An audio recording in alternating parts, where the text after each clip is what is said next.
नमस्कार, खबर दुनिया में आप सभी का स्वागत है। मैं हूं अश्विनी कुमार मिश्र। खबर दुनिया की यानी विश्व की सभी अहम खबरें आधे घंटे में आप तक। सबसे पहले नजर डालते हैं वैश्विक सुर्खियों पर। अमेरिका के बड़े हिस्से में बर्फीले तूफान से भारी तबाही, तूफान से कम 48 लोगों की मौत, अंधेरे में डूबे कई इलाके। न्यूयॉर्क के बुफालो में तूफान का सबसे अधिक असर। न्यूयॉर्क के गवर्नर ने आपदा को इतिहास का सबसे विनाशकारी तूफान बताया।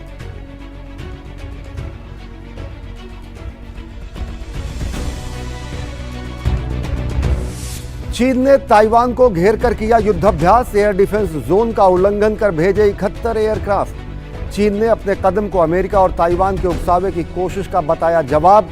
ताइवान के रक्षा मंत्रालय ने सीमा उल्लंघन को सैन्य धमकी करार दिया।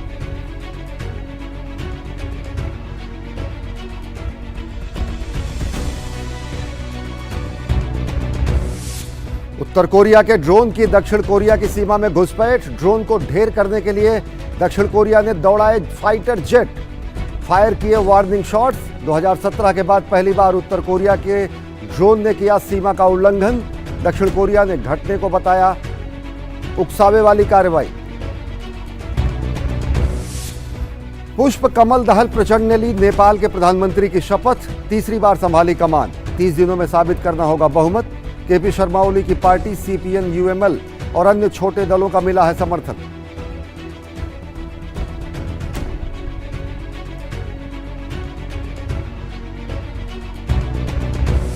संयुक्त राष्ट्र के अधिकारियों ने तालिबान से की मुलाकात, कहा एनजीओ में कार्यरत महिलाओं पर लगे प्रतिबंध को हटाएं। यूरोपीय संघ के विदेश नीति प्रमुख ने कहा तालिबान के इस तरह के फैसलों से है हैरान।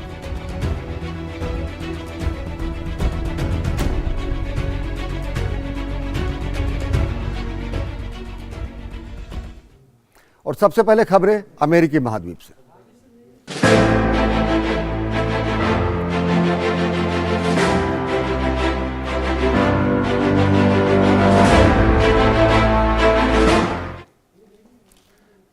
अमेरिका के बड़े हिस्से में बर्फीले तूफान ने भारी तबाही मचाई है। तूफान की वजह से कम 48 लोगों की जान जा चुकी है। सबसे ज्यादा असर बुफालो शहर में दिख रहा है। पूरे अमेरिका में अब तक कम से कम 6000 से अधिक उड़ानों को भी रद्द किया जा चुका है। लाखों लोग बगैर बिजली के जी रहे हैं। Vermont, Ohio, Missouri, Mississippi, Wisconsin, Kansas और कोलोराडो में तूफान से कई लोगों की मौत की खबर है। शनिवार को आए तूफान के बाद लोग एयरपोर्ट से ट्रेनों और सड़कों में अपनी गाड़ियों में फंस गए। हताहतों की संख्या और बढ़ने की आशंका है। पिछले 2 दिनों से बर्फीले तूफान के रूप में प्रकृति ने ऐसी तबाही मचाई मानो पूरा अमेरिका ठहर सा गया। हर तरफ बर्फ की सफेद चादर ने पूरे देश को अपनी आगोश में ले लिया, वो भी तब जब दुनिया क्रिसमस की खुशियां मना रही थी। आसमान से होती आफत की बर्फीली बारिश ने बफेलो और न्यूयॉर्क में भारी तबाही मचा दी। बम तूफान का ऐसा कहर अमेरिका ने शायद ही कभी देखा था। बम साइक्लोन ने अमेरिका के 60% आबादी को असहाय सा बना दिया। Vermont, Ohio, Missouri, Wisconsin, Kansas और कोलोराडो में भी तूफान से कई लोगों की मौत होने की खबर है। प्रशासन के अनुसार कई लोग ऐसे हैं जो तूफान के दौरान अपनी गाड़ियों में ही फंसे रहे, जिससे हताहतों की संख्या में और बढ़ोतरी होने की आशंका है। न्यूयॉर्क गवर्नर कैथी हॉचुल ने आपदा को इतिहास में सबसे विनाशकारी तूफान करार दिया है। मैं यह नहीं कह सकती कि हालात अभी भी कितने खतरनाक हैं। लोगों को सड़कों से दूर रहने की जरूरत है। क्रिसमस के मौके पर बरसा कुदरत का कहर कितनी मुश्किलें लेकर आया है, ये मुझे मालूम है। आप कुछ दिन पहले ही महामारी से उबरे हैं। यह दिल तोड़ने वाला है, लेकिन आपको सुरक्षित रखने के लिए और उन सभी को जो अपने घरों की सुरक्षा छोड़कर आपको सुरक्षित रखने में मदद करने के लिए आए हैं, हमें आपके सहयोग की आवश्यकता है। कुछ लोग कारों में मृत पाए गए थे, जबकि कुछ लोग बर्फीले तूफान में फंसकर जाने गंवा दी। मैं पीड़ित परिवारों के प्रति अपनी गहरी संवेदना व्यक्त करता हूं। हम जानते हैं कि कई लोग हैं जो 2 दिन से कारों में फंसे हुए हैं। कई जगह अभी भी तापमान 0 से नीचे है। ड्राइविंग प्रतिबंध अभी भी प्रभाव में है। बहरहाल बम तूफान का असर उत्तरी अमेरिका में कनाडा से लेकर सुदूर दक्षिण में अमेरिकी प्रांत टेक्सास तक देखा जा रहा है। अधिकतर राज्यों में खतरनाक तरीके से हो रही बर्फबारी से लाखों लोग अंधेरे में रहने को मजबूर हैं। बॉम्ब साइक्लोन की वजह से पूरे देश में अब तक कम से कम 6000 से अधिक उड़ानों को रद्द करना पड़ा है। न्यूयॉर्क, बफेलो एयरपोर्ट सहित कई राज्यों से हवाई यातायात फिलहाल बहाल नहीं हो पाया है। राष्ट्रीय मौसम विभाग ने सोमवार सुबह 4 फीट से अधिक बर्फबारी रिकॉर्ड की है। तूफान ने सबसे ज्यादा बफेलो को नुकसान पहुंचाया है, जहां 1 घंटे तक 2 से 3 इंच तक की बर्फबारी होती रही। मोंटाना राज्य में तापमान -45 डिग्री सेल्सियस तक दर्ज किया गया, जबकि न्यूयॉर्क समेत कई प्रमुख शहरों में तापमान गिरकर -6 डिग्री सेल्सियस तक पहुंच गया है। हालांकि राहत और बचाव कार्य चलाकर हालात को सामान्य करने की कोशिश की जा रही है। नेशनल गार्ड को राहत कार्य के लिए तैनात किया गया है। स्थिति को सामान्य करने के लिए सेना की भी मदद ली जा रही है। कई शहरों में बिजली आपूर्ति बहाल हो चुकी है और उम्मीद है कि अन्य शहरों में भी बिजली जल्दी बहाल हो जाएगी। बर्फ हटाने के लिए सैकड़ों क्रेन युद्ध स्तर पर अपनी सेवाएं दे रहे हैं। अमेरिका में 1816 में गर्मियों के मौसम में एक ऐसा ही तूफान आया था और फिर 2013 में भी देश को इसी तरह के तूफान का सामना करना पड़ा था। उस समय अधिकतर 10 सेंटीमीटर की बर्फबारी हुई थी। दरअसल बर्फीले तूफान को अमेरिका के कुछ हिस्सों में सिल्वर मेल्टिंग के तौर पर भी जाना जाता है। ये तूफान पानी की जगह बर्फ या ओलों की बारिश करता है। हालांकि आमतौर पर ये तब होता है जब मौसम का तापमान पहले से ही काफी कम हो। इसके लिए जरूरी नहीं कि ऐसा तापमान केवल ठंड के मौसम में ही आए। अगर जमीन का तापमान कम हो तब भी ये बर्फीला तूफान भयानक रूप अख्तियार कर लेता है, लेकिन ऐसा कम ही देखने को मिलता है। और अब खबरें एशिया महाद्वीप से।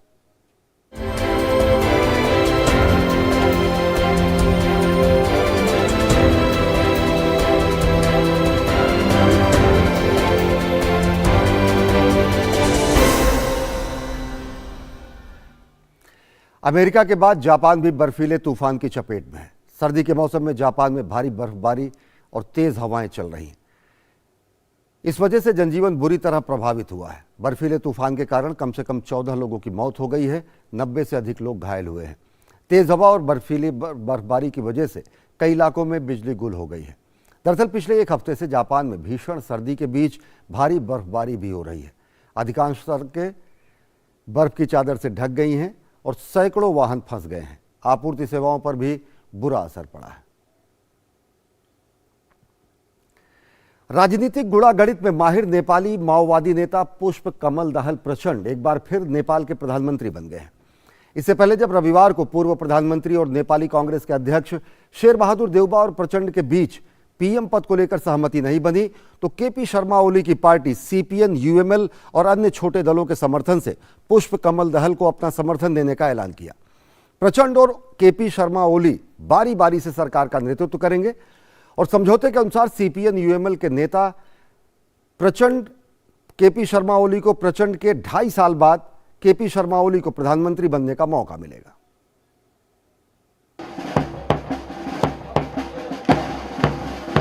नेपाल में एक बार फिर उलटफेर की राजनीति हावी होती दिखी। जोड़ तोड़ की राजनीति में माहिर पुष्प कमल दहल प्रचंड ने तीसरी बार देश के प्रधानमंत्री बनने का सपना पूरा हो गया। शीतल निवास में हुए एक आधिकारिक समारोह में राष्ट्रपति विद्या देवी भंडारी ने प्रचंड को पद और गोपनीयता की शपथ दिलाई।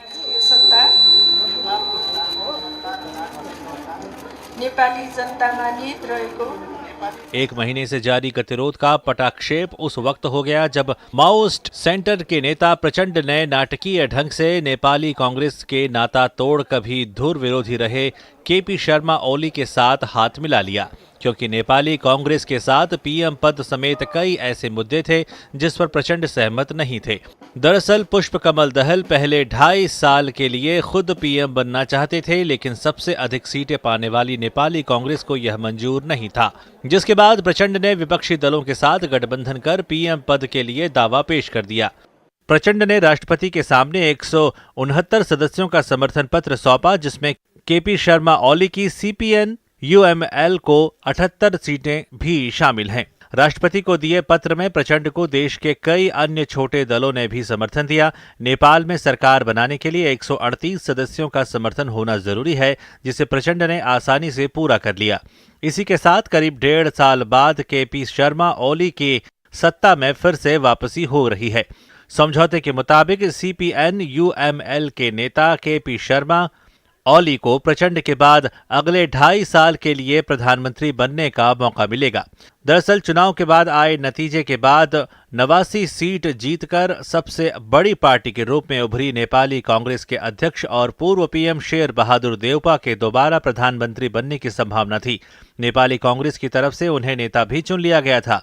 देउपा के प्रधानमंत्री बनने की संभावना इसलिए भी अधिक थी क्योंकि महज 32 सीट जीतने वाली पार्टी माओइस्ट सेंटर के नेता प्रचंड का नेपाली कांग्रेस के साथ चुनाव पूर्व गठबंधन भी था। लेकिन प्रधानमंत्री पद के कार्यकाल को लेकर दोनों के बीच सहमति नहीं बन पाई, जिससे PM पद की रेस में शेर बहादुर देउपा पीछे रह गए। देश के तीसरी बार प्रधानमंत्री बने पुष्प कमल दहल प्रचंड का जन्म 11 सितंबर 1954 को पोखरा के निकट धिकुर पोखरी में हुआ था। 1980 के दशक में सक्रिय रूप से राजनीति में आए प्रचंड पहले एक सरकारी स्कूल में शिक्षक थे, लेकिन नौकरी के दौरान प्रचंड राजशाही के खिलाफ छिपकर आंदोलन का नेतृत्व करते रहे। करीब 12 साल भूमिगत रहते हुए प्रचंड को 1992 में कम्युनिस्ट पार्टी की कमान सौंपी गई। उन्होंने 1996 से 2006 तक एक दशक लंबे सशस्त्र संघर्ष का नेतृत्व किया था, जो अंततः नवंबर 2006 में व्यापक शांति समझौते पर हस्ताक्षर के साथ समाप्त हुआ। नेपाल में लोकतंत्र की बहाली के बाद प्रचंड अब तक 2 बार प्रधानमंत्री बने। पहली बार 2008 में गिरिजा प्रसाद कोइराला को हटाकर वे PM बने, लेकिन नेपाल के सैन्य प्रमुख को लेकर हुए टकराव के बाद उन्हें 9 महीने में ही कुर्सी छोड़नी पड़ी। दूसरी बार 2016 में प्रचंड प्रधानमंत्री बने और समझौते के तहत 1 साल बाद कुर्सी छोड़ दी। और वहीं दक्षिण कोरिया ने उत्तर कोरिया पर एक बार फिर ड्रोन से हमले के आरोप लगाए हैं। दक्षिण कोरिया ने कहा है कि उत्तर कोरिया के ड्रोन द्वारा दक्षिण कोरिया के हवाई क्षेत्र का उल्लंघन करने के बाद उसने फाइटर जेट से पलटवार किए। दक्षिण कोरियाई ज्वाइंट चीफ ऑफ स्टाफ ने कहा कि यह दक्षिण कोरिया के हवाई सीमा का उल्लंघन है और साफ तरीके से यह उकसावे वाली कार्रवाई है। अब तक तरह तरह की मिसाइल परीक्षण कर क्षेत्र में तनाव को भड़का देने वाले उत्तर कोरिया ने सोमवार को दक्षिण कोरिया के सीमा में मानव रहित ड्रोन भेजकर तनातनी को और तेज कर दिया। उत्तर कोरिया की इस हरकत से भड़के दक्षिण कोरिया ने ड्रोन पर हमले के लिए लड़ाकू विमानों का इस्तेमाल किया और चेतावनी देते हुए गोलीबारी की। करीब 100 राउंड फायर किया गया, हालांकि इनमें से कोई भी ड्रोन को गिराने में नाकाम रहा। सियोल के ज्वाइंट चीफ ऑफ स्टाफ ने एक बयान में कहा कि कई उत्तर कोरियाई मानव रहित हवाई वाहनों ने हमारे योंगिगी प्रांत के आसपास के सीमावर्ती क्षेत्र पर हमला किया। रक्षा मंत्रालय के एक अधिकारी ने कहा कि ड्रोन का मुकाबला करने के दौरान एक दक्षिण कोरियाई AK-1 हल्का हमला करने वाला विमान अपने वोंजू बेस से निकलने के तुरंत बाद दुर्घटनाग्रस्त हो गया। रिपोर्ट में कहा गया है कि इसके 2 पायलट दुर्घटना से पहले बच निकलने में सफल रहे और अब इनका अस्पताल में इलाज चल रहा है। यह उत्तर कोरिया द्वारा हमारे हवाई क्षेत्र का उल्लंघन करके उकसावे की एक स्पष्ट कार्रवाई है। हमारी सेना उत्तर कोरिया द्वारा इस तरह के उकसावों का पूरी तरह से और सख्ती से जवाब देना जारी रखेगी। दक्षिण कोरिया के परिवहन मंत्रालय की तरफ से कहा गया है कि इस घटना के बाद से इंचियोन और जिम्पो एयरपोर्ट पर फ्लाइट ऑपरेशन को रद्द कर दिया गया। सेना की ओर से किए गए अनुरोध पर प्रशासन को ये कदम उठाना पड़ा। ऐसा 2017 के बाद पहली बार हुआ है जब उत्तर कोरिया के ड्रोन दक्षिण कोरिया के हवाई क्षेत्र में घुसे हैं। इससे पहले 2017 में उत्तर कोरियाई ड्रोन दक्षिण कोरिया में मिले थे। इसे 1 साल पहले यानी साल 2016 में भी ऐसी ही घटना हुई थी, जिसमें दक्षिण कोरियाई सैनिकों को वार्निंग शॉट्स फायर करने पड़े थे। उत्तर कोरिया के 5 ड्रोन में से एक राजधानी सियोल के पास उड़ता देखा गया, जबकि अन्य ने पश्चिमी तट के पास उड़ान भरी। दक्षिण कोरिया के अधिकारियों का कहना है कि ड्रोन को पहली बार उत्तर पश्चिमी शहर जेम्पो के आसमान में सुबह करीब 10:25 पर देखा गया। दक्षिण कोरिया के अधिकारियों का अनुमान है कि उत्तर कोरिया के पास करीब 300 ड्रोन हैं। उत्तर कोरिया ने कुछ दिन पहले दक्षिण कोरिया और अमेरिका द्वारा संयुक्त हवाई अभ्यास के बाद शुक्रवार को 2 छोटी दूरी की बैलिस्टिक मिसाइलें दागी थीं। प्योंगयांग हाल के हफ्तों में अपनी सैन्य ताकत दिखा रहा है। मिसाइल परीक्षण की झड़ी लगा दिया है। इससे दक्षिण कोरिया, जापान और उनके पश्चिमी सहयोगियों में चिंता पैदा हो गई है। ताइवान के रक्षा मंत्रालय ने सोमवार को बताया कि बीते 24 घंटे में चीन के 43 लड़ाकू विमानों ने ताइवानी समुद्री क्षेत्र का उल्लंघन किया और इसके साथ ही युद्धाभ्यास में कुल 71 चीनी विमान इस्तेमाल किए गए। इन विमानों ने ताइवान की खाड़ी को 2 हिस्सों में बांटने वाली काल्पनिक रेखा मीडियन लाइन को भी पार किया।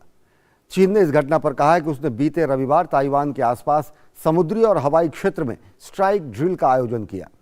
चीन ने यह भी बताया कि इस अभ्यास को ताइवान और अमेरिका की ओर से भड़काऊ कदमों की वजह से अंजाम दिया गया। चीन ताइवान को अपना क्षेत्र बताता है, वहीं ताइवान चीन के इस दावे को खारिज करता है।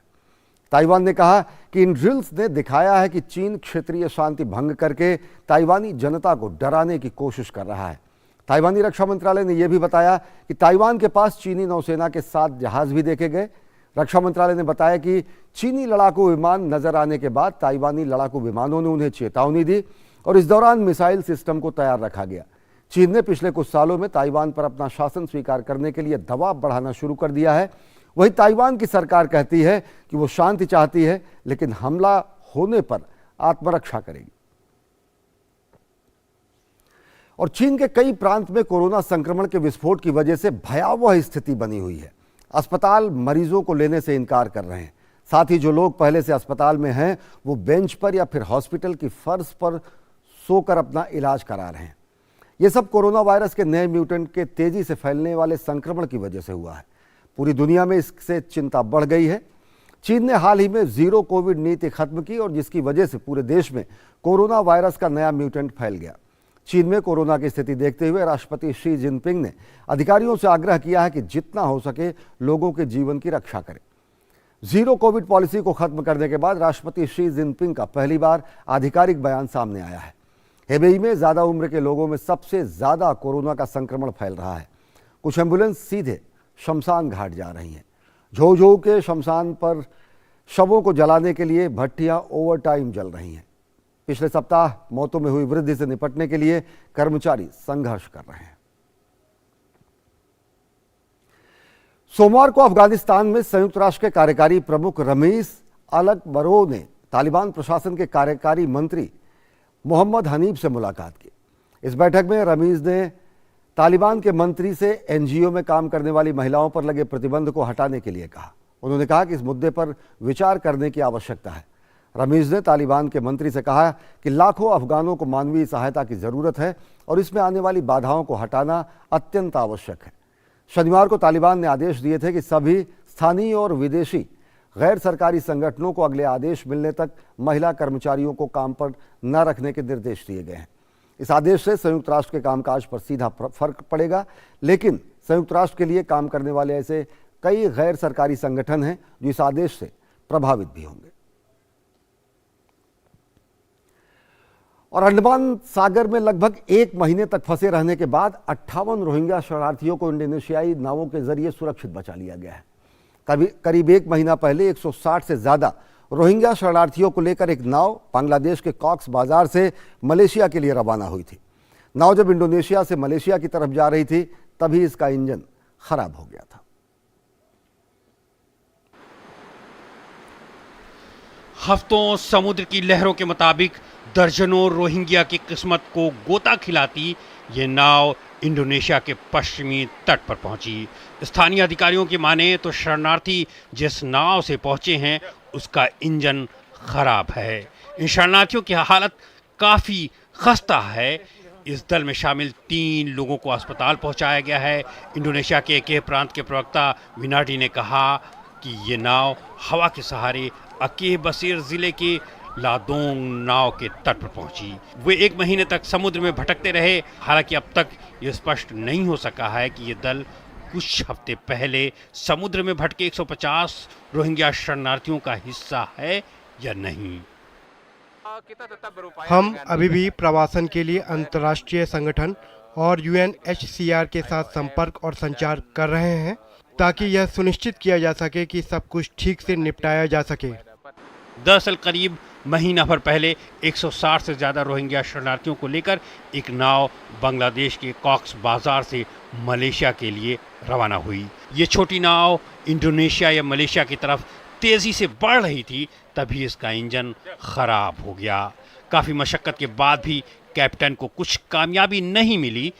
सामने ठाठे मारता समुद्र का अथाह पानी और ऊपर नीला आसमान।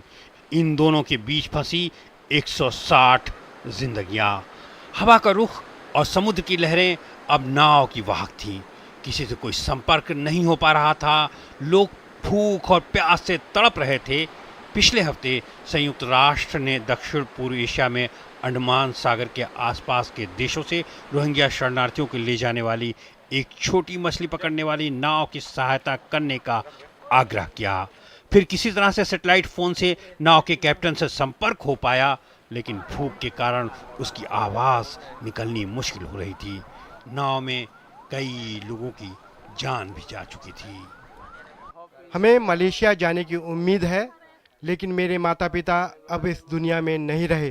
बीते दिनों ये बात सामने आई थी कि कम से कम 3 ऐसी नावें नवंबर के अंत में बांग्लादेश से रवाना हुई थीं। उनमें से एक नाव को ऑफशोर वियतनामी कंपनी द्वारा रोक दिया गया था और नाव पर सवार लोगों को म्यांमार में उस सैन्य जुंटा को सौंप दिया गया जिससे वो बचने की कोशिश में थे।